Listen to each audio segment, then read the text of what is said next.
O FIA em Foco de hoje é o AZPL11, o AZQuest Panorama Logístico. Esse é um vídeo de acompanhamento mensal. Eu já fiz o vídeo de análise completa, vou deixar os links para vocês. Esse vídeo aqui é do relatório mensal do referente ao mês de fevereiro de 2025. Eles trouxeram uma novidade para a gente aqui no relatório, que é uma nova página, a resumo do mês. Eu até aproveitei para fazer uma sugestão à gestão, enviei um e-mail para eles, sugerindo que eles insiram naquela página, a página de resumo mensal, essas informações aqui que eu acho super importante, porque quando a gente está estudando um fundo imobiliário, tem algumas informações que a gente quer ver logo de cara. Por exemplo, qual é o custo de investir nesse fundo, como a taxa de administração, que eles cobram 1,10% ao ano. É um fundo para investidor geral, é um fundo novo, ele surgiu em junho de 2024, então se o investidor é daquele que prefere investir em fundos com um longo histórico, ou um histórico aí de uns 5 anos, pelo menos 3. Esse é o tipo de informação que ele deveria ter logo de cara. O número de cotistas também é importante porque está diretamente ligado à liquidez média diária do fundo, que é muito importante. Esse fundo tem 6.858 cotistas e tem um patrimônio relativamente pequeno de 174,3 milhões de reais. Então, eu mandei esse e-mail sugerindo isso, além de ter sugerido outras coisas, como a mudança no gráfico de amortização, e tirei algumas dúvidas também com eles. Mas eles ainda não me responderam porque eu estou gravando esse vídeo no fim de semana. Provavelmente no próximo aí eu já vou ter uma resposta e eu passo para vocês, se eu me lembrar. Então vamos lá, o fundo distribuiu 9 centavos por cota esse mês.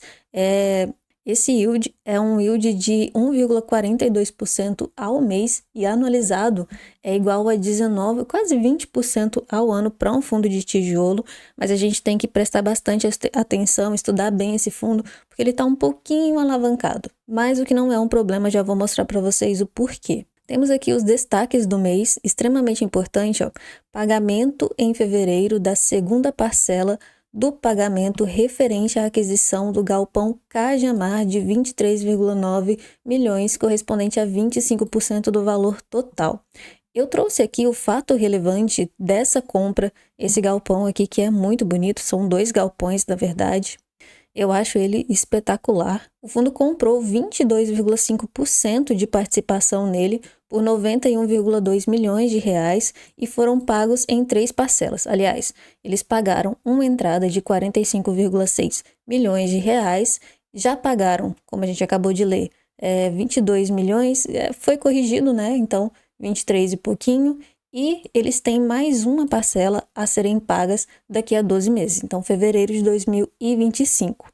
Será a última parcela e a gente tem que dar uma olhadinha aqui no informe mensal do fundo, se ele tem um caixa disponível para isso. Esse aqui é o último que foi publicado, é de competência de janeiro de 2025, e a gente vem aqui em disponibilidades e vê que o fundo só tem 3,8 milhões em caixa. Mas calma, porque se a gente desce aqui, a gente vê que o fundo tem CRIs, ele investe em alguns CRIs, ele tem uma carteira de recebíveis imobiliários no valor de 79,8 milhões. Esse valor está um pouquinho desatualizado porque o informe mensal é de janeiro. Mas enfim, a outra parcela que eles têm a pagar é no valor de mais uns 23 milhões, então está super tranquila essa questão do Sellers Finance. O fundo tem como pagar, tá tranquilo. A questão é que ele também tem um CRI, mas eu já vou falar sobre isso. E aí, consequente redução na alocação de CRIs, atualmente eles têm 35% do patrimônio alocado em CRIs, porque essa gestão ela optou também por não deixar o dinheiro rendendo só lá nos títulos públicos,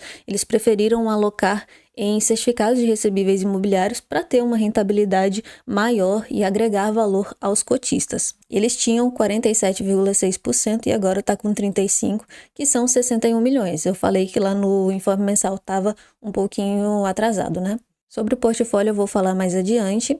Aqui o que eles já distribuíram, né? Começaram distribuindo 5 centavos, 6, foi aumentando e agora estão aí há 3 meses distribuindo já R$ 9,00. Eles trouxeram aqui um guidance até junho de 2025, eles vão seguir distribuindo R$ 9,00 por cota e depois eles vão diminuir um pouquinho, vai ser algo entre 7,2 e 7,8 centavos por cota, o que ainda não é um dividendo ruim para um fundo de tijolo. O AZPL hoje está sendo negociado a R$ 6,98, então se a gente considerar ali o valor mínimo que o fundo pretende distribuir, que é 0,72, e dividir pelo valor que ele está sendo negociado hoje, R$ 6,98, o investidor que conseguir pegar esse preço, ou mais ou menos isso, teria um yield mensal de 1,03%, que não está mal, afinal nós estamos falando de um fundo de tijolo. O fundo está com uma liquidez média diária muito boa, R$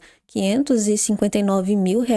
Chegando aqui no resultado, o fundo fez de receita imobiliária 1,3 milhão e a receita imobiliária eles consideram tanto o valor que eles recebem do aluguel, né, em si, com os imóveis que ele tem participação direta, que é o Cajamar, que eu já mostrei para vocês o fato relevante, e também o dividendo do fundo imobiliário. Esse fundo, ele comprou 100% das cotas de um outro fundo também da Azequest, que é dono de um galpão, o galpão de Jandira, já vou mostrar para vocês. Então, somando esses dois valores, 791 e 540, o fundo teve aqui uma receita imobiliária de 1,3 milhão de reais. De receita financeira, aquele dinheiro que está lá em caixa e também dos CRIs, foi igual a 918 mil reais, e de despesa total o fundo fez 207 mil reais. A minha dúvida era, eles têm um CRI e eu sei que eles estão amortizando, mas aqui não tem despesa financeira, então não sei se eles estão pagando juros. Foi uma das perguntas que eu fiz a eles, espero obter retorno. E tem uma conta que eu gosto de fazer sempre quando eu analiso uma DRE. Aliás, eu tenho uma playlist aqui no canal que é sobre como analisar DRE de fundos imobiliários. Tá bem legal, você pode até pedir algum fundo imobiliário, alguma DRE que você gostaria que eu analisasse. Eu gosto de dividir o total da despesa, e nesse caso é só despesa operacional, que envolve as taxas de administração, de gestão, custódia, tudo isso, todos os custos do fundo, e dividir pelo valor total de receitas, e nesse caso foi 2,250,848. E aí pode multiplicar por 100. De todo o lucro que o fundo tem das suas operações, 9,19% ficam para cobrir as despesas do fundo. Não considero alto, mas também não é das mais baixas. Mas está um valor super aceitável para mim, é super tranquilo. E aí o fundo fez um resultado de 2 milhões, que é o equivalente a 11 centavos por cota. Ele já tinha um caixa acumulado de 24 mil. Guardaram mais um pouquinho esse mês, 429, e distribuíram 1,6 milhões, que é o equivalente a 9 centavos por cota. Aqui a estrutura dá para a gente entender muito bem esse fundo. Ele tem, então, participação direta no galpão Cajamar. Já foi pago o valor de 68,4 daqueles 91 que ele se comprometeu a pagar. Falta uma parcela de 22,8 milhões corrigidos, né? Eu não sei, eles não falaram no fato relevante se é CDI, se é IPCA, e essa parcela vai ser paga agora em setembro. E aí, quando eles compraram as cotas do URD Jandira, eles também herdaram um CRI no valor nominal de 20,7 milhões, que foi emitido com uma taxa de IPCA mais 7,6%. Aqui eles trazem para a gente alguns detalhes. Tem uma duration aí de 3,3 anos, vai vencer em janeiro de 2030, e falam que em novembro eles começaram a amortização, mas aí tem aquela questão de que na DRE não aparece a despesa financeira, então não sei como é que está a questão dos juros. Eles também têm uma carteira de CRIs que já foi bem maior. No comecinho do fundo eles alocaram bastante do patrimônio, depois eles foram tirando esse dinheiro de lá e alocando em imóveis. Atualmente são 61 milhões de reais e todos atrelados à CDI, então o fundo está se beneficiando aí bastante dessa alta da Selic, e é uma carteira até conservadora, uma taxa de carrego de CDI mais 1,8%. Não acredito que a alavancagem seja um problema para esse fundo, ele tem mais uma parcela de 22 e pouco para pagar. O CRI que eles herdaram do outro fundo imobiliário também está na casa dos 20 milhões.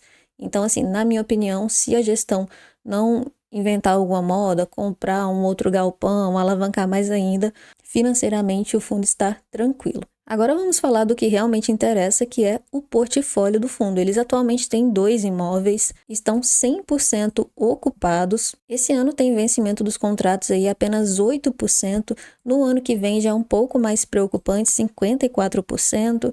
80% dos inquilinos do fundo têm um rating de crédito AAA. Isso é muito importante e mais importante ainda é a localização dos imóveis. Estão bem pertinhos ali do centro de São Paulo, para galpões, principalmente para galpão que tem uma estrutura last mile, é o melhor que tem. Aqui o galpão Jandira, que eles adquiriram através do FII, é bem pertinho aqui do aeroporto de Guarulhos. Aqui alguns detalhes, os locatários são Iron Mountain, Premix, World Mix e Hyde. O vault, não do fundo, mas desse galpão especificamente, é de 3,9 anos. Ele tem um pé direito de 10 metros e o piso dele eu achei, bom, tem que ver se é suficiente para os inquilinos que estão aí. Eu não conheço esses inquilinos. Quanto maior a capacidade do piso, melhor, porque geralmente os galpões logísticos, eles têm essas máquinas, são tipo umas empilhadeiras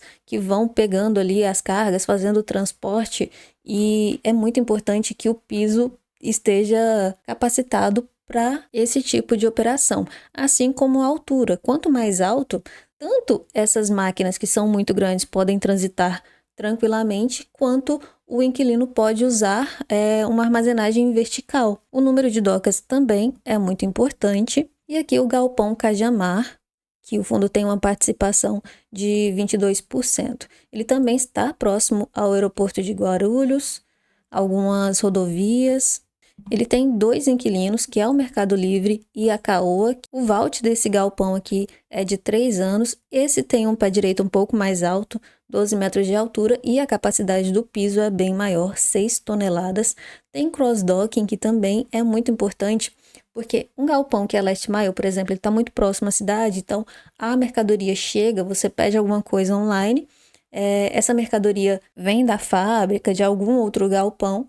Quando ela chega nesse galpão que tem o cross-docking, eles tiram a carga de um caminhão e, ao invés de ficar armazenada essa mercadoria no galpão, eles já aproveitam para recarregar o caminhão que vai direto para a casa do cliente para fazer a entrega desse produto. Isso facilita muito a operação do inquilino. Ele pode ter uma maior capacidade de armazenamento aí nesse galpão, além de oferecer uma melhor qualidade para os clientes dele, né? 224 docas, e pode não parecer importante, mas vagas de carro também são extremamente importantes, porque olha o tamanho desse galpão, imagina o tanto de funcionários que tem aqui, e eles precisam vir trabalhar de alguma forma, né? Se eles puderem vir trabalhar em seus próprios carros, eles podem ter a certeza de que eles vão conseguir uma vaga de estacionamento para deixar o carro ali seguro. Bom, o relatório termina por aqui.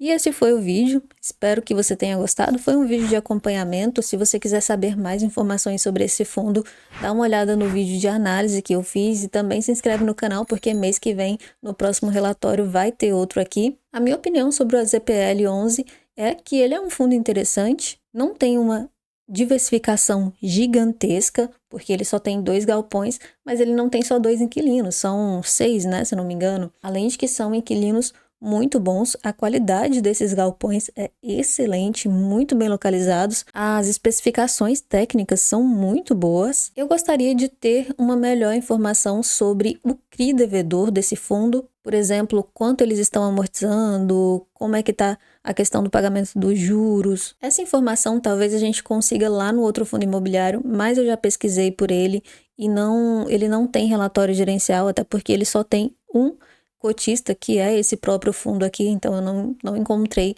essa informação lá. Também procurei identificador do CRI, mas também não tem essa informação aqui. Eu gosto desse fundo, acho bem interessante, não invisto, mas também não teria nenhum problema em investir. Claro que essa é a minha opinião, não é nenhuma recomendação, nem de compra, nem de venda. Me fala nos comentários se você tem algum interesse nesse fundo imobiliário, ou mesmo se você é cotista. Aproveita também para se inscrever aqui no FII em Foco e a gente se vê no próximo vídeo.